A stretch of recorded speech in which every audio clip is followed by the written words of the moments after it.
ನನಗಿನ್ನ ಮೊದಲು B T Rudresh ಅವರು ಭಾಳ ಹೆಮ್ಮೆ ಅನಿಸುತ್ತೆ. ಹೋಮಿಯೋಪತಿ ಡಾಕ್ಟ್ರು, ಅತ್ಯಂತ ಹೆಸರಾಂತ ಡಾಕ್ಟ್ರು. ನಾನು ನಿಮಗೆಲ್ಲರೂ ಭಾಳ ಸಾರಿ ನನ್ನನ್ನು ಯೂಟ್ಯೂಬ್ನ ನೋಡಿರ್ತೀರಿ. ಮೇಡಮ್ ಹೇಳ್ದಂಗೆ ಮಾಧ್ಯಮದ ಮಿತ್ರ ನಾನು. ಏನು ಕೇಳಿದರೂ ಕೂಡ ಅದರೊಳಗಾಗಿ ನಿಮ್ಗೆ ಆಶ್ಚರ್ಯ ಆಗ್ಬೋದು. ನಿಮಗೆ ಕಾರ್ಡಿಯಾಲಜಿಸ್ಟ್ ಗೊತ್ತು, ಕಾರ್ಡಿಯೋಥೊರಾಸಿಕ್ ಸರ್ಜನ್ ಗೊತ್ತು, ಪಲ್ಮನಾಲಜಿಸ್ಟ್ ಗೊತ್ತು, ಬಟ್ ನಿಮ್ಗೊಬ್ಬ ಡಾಕ್ಟ್ರ್ ಹೆಸರು ನಿಮಗೆ ಗೊತ್ತಿಲ್ಲ. ಅದನ್ನು ಈಚೀಚೆಗೆ ಪಾಪ್ಯುಲರ್ ಆಗಿದೆ. ದೊಡ್ಡಬಳ್ಳಾಪುರದ ಕುಂಡಿ ಡಾಕ್ಟ್ರ್ ಯಾರು ಅಂದರೆ ಡಾಕ್ಟ್ರ್ ಆಂಜನಪ್ಪ ಅಂತ. I am A bottom specialist. ಹೆಮ್ಮೆಯಿಂದ ಈ ಪದವನ್ನು ಹೇಳ್ಕೊಳ್ತೀನಿ. ಅಮ್ಮ ತುಂಬ ಚೆನ್ನಾಗಿ ಒಂದು ಮಾತು ಹೇಳಿದರು ಅವರು.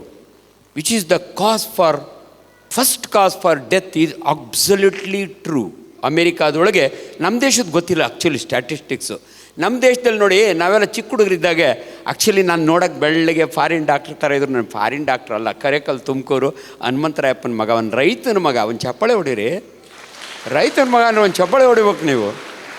ಲವ್ಲಿ.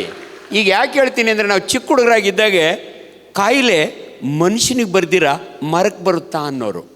ಬಟ್ ಈಚೀಚೆಗೆ ನಾನು ಡಾಕ್ಟ್ರ್ ಆದಮೇಲೆ ಈ ಅಗ್ರಿಕಲ್ಚರ್ ಯೂನಿವರ್ಸಿಟಿಯವರು ತೆಂಗಿನ ಮರಕ್ಕೆ ಇಂಜೆಕ್ಷನ್ ಕೊಡೋದು ನಾನು ನೋಡಿದ್ದೀನಿ.